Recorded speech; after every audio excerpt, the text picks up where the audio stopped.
This is the Lone Crater YouTube. We hope this video helps. You start by unlocking your Realme and heading straight into Settings.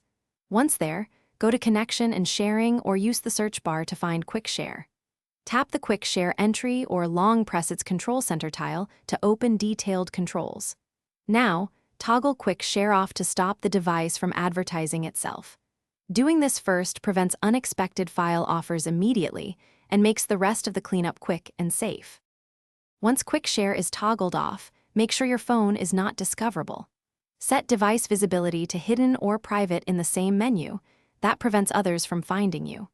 Next, check app permissions for Quick Share or Nearby Share and revoke location, storage, or nearby devices if present to limit file access. Also disable Wi-Fi direct and Bluetooth sharing related to file transfers. These steps stop back. To finish, go to Apps, find Quick Share or Nearby Share, force stop and clear cache to remove transient states. Restart your Realme to ensure all toggles and permission changes take effect. Then check the Control Center to confirm Quick Share is gone. If the feature persists, reset app preferences or check for a system update. One key troubleshooting tip.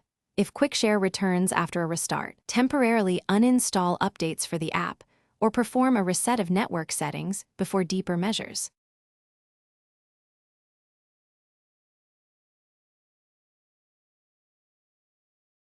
Thanks for watching. Consider subscribing if we helped you.